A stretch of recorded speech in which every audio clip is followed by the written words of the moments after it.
দাম ও business idea সহ আমি আপনাদের সাথে আমার ডেলিভারি দেওয়া এই কেকটার A to Z শেয়ার করব। কিভাবে কেকটা তৈরি করলাম, কত দাম রাখলাম, কাস্টমাইজ চার্জ কত রেখেছি, সবকিছু A to Z বিশদভাবে আপনাদের সাথে শেয়ার করার চেষ্টা করেছি। কেকটা ডেকোরেশন করার জন্য আমার ফন্ডেন্টের টপার তৈরি করতে হবে, তার জন্য এখানে ফন্ডেন্ট নিয়ে নিচ্ছি।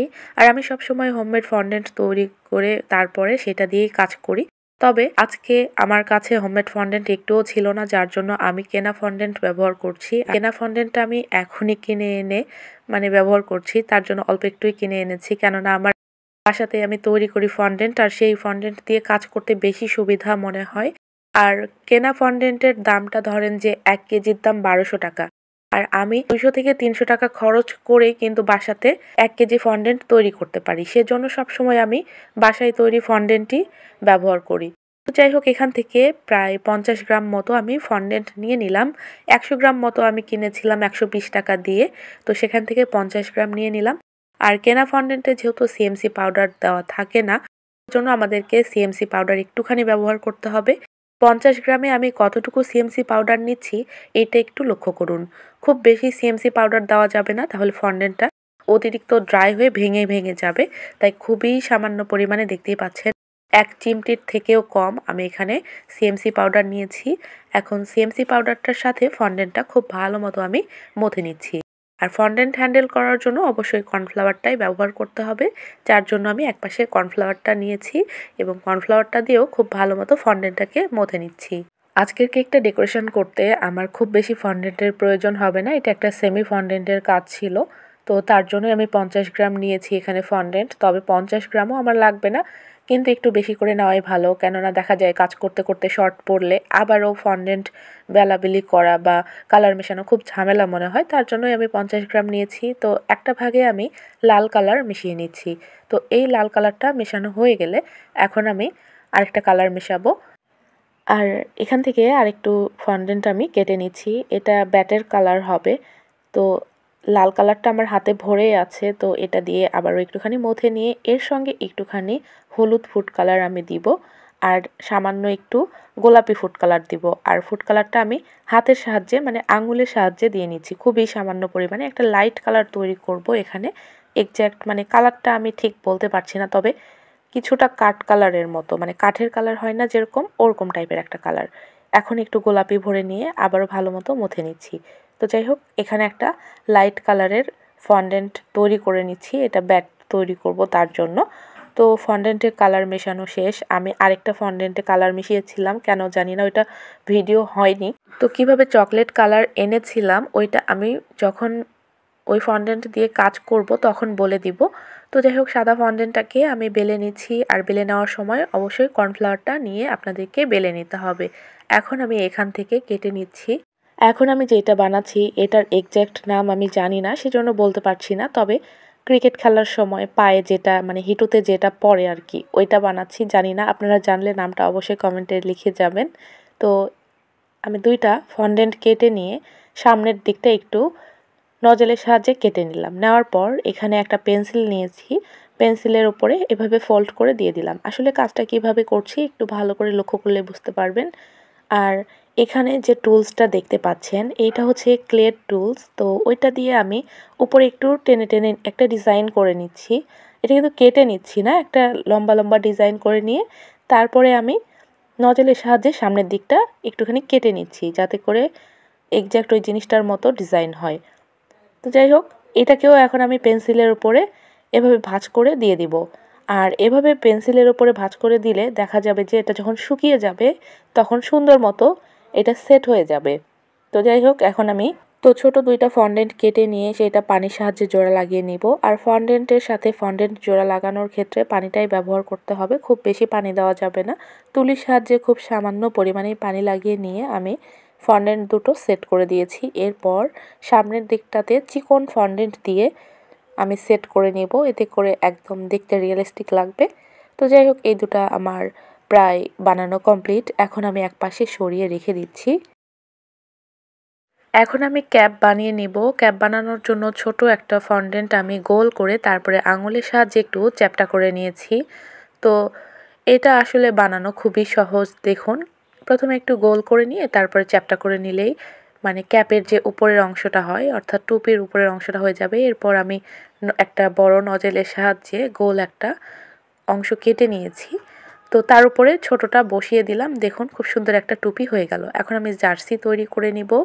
এই কাজগুলো আসলে মানে দেখে মনে হবে যে বেশি সময় লাগবে না বানাতে। আসলে ছোট ছোট জিনিসগুলো বানাতে অনেক বেশি সময় লেগে যায়।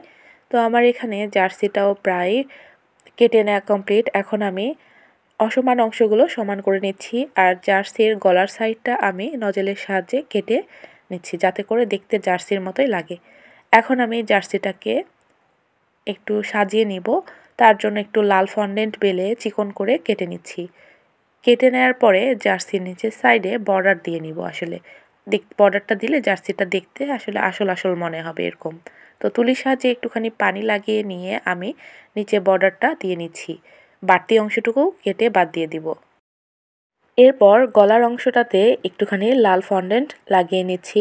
এখানেও একটু বর্ডারটা দিয়ে নিলে জার্সিটা দেখতে বেশি ভালো লাগবে। আর এই কেকটা কিন্তু পুরোটাই কাস্টমাইজ ছিল। কাস্টমার রেফারেন্স পিকচার আমাকে যেরকম দিয়েছিলেন সেভাবেই করে দেওয়ার ট্রাই করেছি। তো গলার অংশ এবং নিচে বর্ডার দেওয়া কমপ্লিট হয়ে গেলে হাতে আমি কালো রঙের বর্ডার দিয়ে নিচ্ছি এডিবল পেন দিয়ে এবং জার্সিতে নাম লিখে নিচ্ছি। তাহলে আমার এই জার্সিটা তৈরি করা হয়ে যাবে। আর এই এডিবল পেনের কালি যেটা আছে ওইটা কিন্তু খাওয়া যায়। তো যাই হোক আমার জার্সিটা বানানোও কমপ্লিট। তো চলুন এখন আমরা বল তৈরি করে নিই। বল তৈরি করার জন্য আমি লাল ফন্ডেন্ট একটুখানি গোল করে নিচ্ছি। এরপর সাদা ফন্ডেন্টটা আমি ছোট ছোট করে তারপরে বলের উপরে দিয়ে নিব। আসলে বলে যেরকম ডট ডট দেওয়া থাকে 2 লাইন সেরকমই করতে চেয়েছি। তো যাই হোক ছোট ছোট করে আমি বলের উপরে সাদা ফন্ডেন্টটা লাগিয়ে নিচ্ছি। তো আমার এখানে বলটা বানিয়ে নেওয়া কমপ্লিট। তো চলুন এখন আমরা ব্যাট তৈরি করি এবং স্ট্যান্ড তৈরি করব। তাহলে আমার ফন্ডেন্টের কাজগুলো শেষ হয়ে যাবে। তো এখানে ব্যাট তৈরি করার জন্য অল্প একটু ফন্ডেন্ট নিয়ে হাতের সাহায্যে ব্যাটের একটা ডিজাইন করে দিচ্ছি। এরপর ব্যাটের হ্যান্ডেল করার জন্য আমি লাল কালারের ফন্ডেন্ট ব্যবহার করব। আর ব্যাটের সামনের অংশে একটুখানি পানি লাগিয়ে হ্যান্ডেলটা লাগিয়ে নিব। আর প্রথমে ফন্ডেন্টটা একটুখানি হালকা নরম নরম লাগবে, তবে এটা যখন আমরা কাজ করতে করতে রেখে দেব সবগুলোই ড্রাই হয়ে যাবে যেহেতু সিএমসি পাউডার দেওয়া আছে। তো এখন আমি স্ট্যান্ডগুলো তৈরি করে নিয়েছি। মাঝে কারেন্ট চলে গেছিলো যার জন্য জানালা খুলে কাজ করছিলাম। এখন যে ফন্ডেন্টটা আমি বেলে নিচ্ছি এই ফন্ডেন্টটার কালার আমি এনেছি লাল কালার, তার সঙ্গে মিশিয়েছিলাম সামান্য একটু হলুদ এবং কালো, যার ফলে এটা চকলেট কালার এসেছে। তো এটার নাম লেখার জন্য আমি বেলে নিয়েছি। আর এরকম নাম লেখার যে কাটারগুলো থাকে ওইগুলো দিয়ে কিন্তু নামগুলো কেটে কেটে নিচ্ছি। অক্ষরগুলো কাটা হয়ে গেলে আমার ফন্ডেন্টের কাজ শেষ হয়ে যাবে। আর আমার এখানে কিন্তু 50 গ্রাম ফন্ডেন্ট সবগুলো লাগেনি, আমার ফন্ডেন্ট কিছুটা বেঁচে গিয়েছিল। তো কতটুকু লাগলো কতটুকু বেঁচে গেল সেটাও বলবো। তো মোটামুটি একটা ধারণা দেওয়ার জন্য আমি আপনাদেরকে বলছি, দেখুন এই যে এতখানি ফন্ডেন্ট আমার বেঁচে গেছে। তো এটার ওজন আমি আপনাদেরকে দেখাচ্ছি। তো মোটামুটি সেমি ফন্ডেন্টের মধ্যে যদি আপনারা ক্রিকেট থিম কেকটা তৈরি করতে চান তাহলে আপনাদের 25 গ্রামের বেশি ফন্ডেন্ট কখনোই লাগবে না। তো আমার মোটামুটি 25 গ্রাম মতোই ফন্ডেন্ট লেগেছে আর বাকিটুকু বেঁচে গেছে। তো যেহেতু আমি নামটা ফন্ডেন্ট দিয়ে লিখেছি যার জন্য আমার কিন্তু 25 গ্রাম লেগেছে। তবে আপনারা যদি শুধুমাত্র কয়েকটা টপার তৈরি করেন তাহলে 25 গ্রামও লাগবে না, আপনাদের 15 থেকে 20 গ্রাম হলেই যথেষ্ট। তো আপনারা যদি অক্ষরগুলো বাদ দিয়ে শুধুমাত্র কয়েকটা টপার তৈরি করতে চান তাহলে 15 গ্রাম মতো ফন্ডেন্ট নেবেন, তাহলেই হয়ে যাবে। তো ফন্ডেন্টের টপারগুলো তৈরি করা হয়ে গেলে একপাশে সরিয়ে রেখে দিয়েছি। আর এখানে আমি রেড ভেলভেট কেকটা নিয়েছি। রেড ভেলভেট কেকের রেসিপি অলরেডি আপনাদের সাথে শেয়ার করেছি, তার লিঙ্কটা আমি ডেসক্রিপশন বক্সে দিয়ে দিব, আপনারা চাইলে দেখে নিতে পারেন। তো এখানে হুইপ ক্রিম তৈরি করে নিচ্ছি 1 কাপ পরিমাণ। আজকের কেকটা ডেকোরেশন করতে আমার 1 কাপ পরিমাণে ক্রিম লাগবে, এর থেকে বেশি লাগবে না, কেননা এই কেকটাতে খুব ভারী ডেকোরেশন নেই, হালকা ডেকোরেশন, যার জন্য 1 কাপে আমার পুরো কেকটা ডেকোরেশন করে নেওয়া হয়ে যাবে। আপনারা যদি ভারী ডেকোরেশন করতে চান সেক্ষেত্রে 1.5 কাপ পরিমাণ হুইপ ক্রিম এখানে নেবেন। তো এখানে আমি ইনস্টা হুইপ ক্রিমটা ব্যবহার করেছি, জাস্ট ক্রিমটাকে বিট করে নিয়েছি, এক্সট্রা কোনো কিছুই অ্যাড করিনি। আর আজকের এই রেড ভেলভেট কেকটা 2 পাউন্ডের মধ্যে হবে, অর্থাৎ বেসটার ওজনে কিন্তু 1 পাউন্ড প্লাস। তো যখন আমি ক্রিম দিয়ে ডেকোরেশন করব তখন এটার ওজন 2 পাউন্ড হয়ে যাবে। তো এখন আমি কেকের জন্য ক্রিম চিজ ফ্রস্টিংটা তৈরি করে নিব। যেহেতু রেড ভেলভেট কেক সেহেতু আমাকে ক্রিম চিজ ফ্রস্টিংটা দিতেই হবে। তার জন্য 40 গ্রাম মতো আমি ক্রিম চিজটা নিব। তো এখানে আলমারাইয়ের যে ক্রিম চিজটা আছে ওইটা ব্যবহার করেছি। ফিলাডেলফিয়াটা দিলে আসলে আরও ভালো হয়, তবে ফিলাডেলফিয়াটা আমাদের এলাকায় পাওয়া যায় না, যার জন্য বাধ্য হয়ে এটাই ব্যবহার করতে হয়। তবে আলমারাই ক্রিম চিজটাও অনেক বেশি ভালো। তো এখান থেকে আমি 30 গ্রাম নিয়েছিলাম, পরে আবারও একটুখানি উঠিয়ে নিয়েছি, অর্থাৎ 40 গ্রাম মতোই নিয়েছি। তো এই ক্রিমটাকে একটুখানি বিট করে নিব। যখন একটু নরম টেক্সচার আসবে ক্রিমটার মধ্যে, তখন আমি এর সঙ্গে হুইপড ক্রিম মিশিয়ে দিব 1/3 কাপের মতো, অর্থাৎ আন্দাজ করে একটু হুইপড ক্রিম মিশিয়ে নিব 1/3 কাপ পরিমাণের মতো। তো কাস্টমার ডিমান্ডেই হুইপড ক্রিমের সঙ্গে আমি ক্রিম চিজটা দিয়ে ক্রিম চিজ ফ্রস্টিংটা তৈরি করে নিয়েছি। তো অনেকেই বাটার ক্রিমের সঙ্গে এটা যখন চায় তখন বাটার ক্রিমের সঙ্গে দেওয়া হয়ে থাকে। তো এর আগে যে রেড ভেলভেট কেকের রেসিপি শেয়ার করেছি, ওখানে বাটার ক্রিমের সঙ্গে ক্রিম চিজ মিশিয়ে যে ক্রিম চিজ ফ্রস্টিংটা তৈরি করেছিলাম তার রেসিপিটা কিন্তু দেওয়াই আছে। আর কাস্টমার ডিমান্ড অনুযায়ী আজকে আমি হুইপড ক্রিম দিয়ে এই ক্রিম চিজ ফ্রস্টিংটা তৈরি করে দিলাম। তো এই ক্রিমটা খেতে মাশাআল্লাহ অনেক বেশি ভালো লাগে। আর ক্রিম চিজটা কিন্তু আবারও বলছি, রেশিওটা 40 গ্রাম ক্রিম চিজ নিয়েছি, আর তার সঙ্গে 1/3 কাপ মতো, মানে 1/3 কাপ ক্রিম বিট করলে ঠিক যতটুকু হয় ঠিক ততটুকু ক্রিম আমি নিয়ে এই ক্রিম চিজ ফ্রস্টিংটা তৈরি করে নিয়েছি। আর এখানে রেড ভেলভেট কেক বেসটা নিয়েছি, আর বেজের প্রতিটা লেয়ারে আমি ক্রিম চিজ ফ্রস্টিং লাগিয়ে নিব। এবং যখন আমি উপরে ডেকোরেশন করব, অর্থাৎ যখন আমি কেকটাকে কাভার করব, উপরের ডিজাইনগুলো করব, তখন আর ক্রিম চিজ ব্যবহার করব না, তখন নর্মালি হুইপড ক্রিম দিয়ে ডেকোরেশন করে নিব। তো কেকটাকে আমকোট করা পর্যন্ত আমি ক্রিম চিজ ব্যবহার করেছি। এখন আমি হুইপড ক্রিম ব্যবহার করে কেকটাকে কাভার করে নিব, প্লাস ডেকোরেশন করে নিব। তো আপনারা প্রথমে দেখেছেন কেকটা 2 শেডের মধ্যে হবে, সবুজ এবং সাদা। তো সবুজ কালার তৈরি করে নিচ্ছি। এখানে রেডম্যানের যে সবুজ কালারটা থাকে ওইটা প্রথমে অল্প একটু দিয়ে মিশিয়ে নিয়েছি, এরপর আরও একটুখানি সবুজ কালার দিয়ে মিশিয়ে নিচ্ছি। তো আমি এখানে কচি কলা পাতার মতো একটা কালার তৈরি করব, যার জন্য সবুজের সাথে আমাকে হলুদ কালারটা দিয়ে নিতে হবে। তো এখানে অল্প একটু হলুদ কালার দিয়ে মিশিয়ে নিয়েছি। তো কাঙ্ক্ষিত কালার আসেনি, যার জন্য আরেকটুখানি আমি হলুদ কালার দিয়ে মিশিয়ে নিচ্ছি। তো দেখুন এখানে সুন্দর একটা কচি কলা পাতার মতো কালার চলে এসছে। আর এই কেকটা শুধুমাত্র একটা নজেল দিয়ে ডেকোরেশন করে নিব। আর এখানে যে নজেলটা দেখতে পাচ্ছেন আমার হাতে, এটা হচ্ছে গ্রাস নজেল বা ঘাস নজেল। তো এই নজেলটা দিয়েই আমি ডেকোরেশন করে নিব। আর উপরের পাটটা যেহেতু সবুজ শেডের, সেজন্য সবুজ কালারের ক্রিম দিয়ে প্যালেট নাইফের সাহায্যে খুব ভালো মতো আমি ফিনিশিং দিয়ে নিচ্ছি। ফিনিশিং দিয়ে নেওয়া হয়ে গেলে এখন আমি সেম নজেল দিয়ে ডেকোরেশন করে নিচ্ছি, অর্থাৎ ঘাস তৈরি করে নিচ্ছি। তো এখন বলি এই কেকটার দাম আমি কত রেখেছিলাম।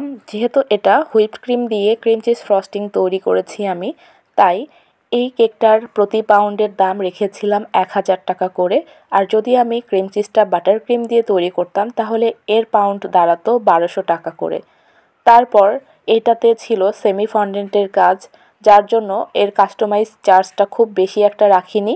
এখানে আপনারা দেখতেই পেলেন আমার কিন্তু খুব বেশি একটা ফন্ডেন্টের প্রয়োজন পড়েনি, যার জন্য সব মিলিয়ে আমি এর কাস্টমাইজ যে চার্জটা থাকে সেটা ধরেছি 250 টাকা। তো কেকের দাম হয় 2 পাউন্ড 2000 টাকা, কাস্টমাইজ চার্জটা হয় 250 টাকা। সব মিলিয়ে আমার এই কেকটার দাম রেখেছিলাম 1250 টাকা। এখন আপনারা বলতে পারেন যে ডেলিভারি চার্জটা, তাহলে ডেলিভারি চার্জটা এক্সট্রা যোগ করতে হয়। তবে এই কেকটা আমার বাসা থেকে এসে নিয়ে গেছে, যার জন্য ডেলিভারি চার্জটা লাগেনি।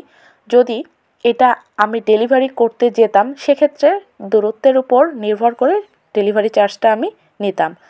এইটা যেহেতু সেমি ফন্ডেন্টের কেক, তার জন্য 250 টাকা কাস্টমাইজ চার্জটা রাখা একেবারেই ঠিক আছে। যদি এটা ভারী ডিজাইন হতো তাহলে ডিজাইনের উপর নির্ভর করে কিন্তু কাস্টমাইজ চার্জটা আসতো। তো এখন কেকের ওজনটা দেখিয়ে দেই। আমি একটা সেম বোর্ডের ওজন প্রথমে মাইনাস করে নিলাম 123 গ্রাম। এখন আমি কেকের ওজনটা আপনাদেরকে দেখাচ্ছি। বোর্ডের ওজন যেহেতু মাইনাস করাই আছে তাই বোর্ডের ওজনটা উঠবে না।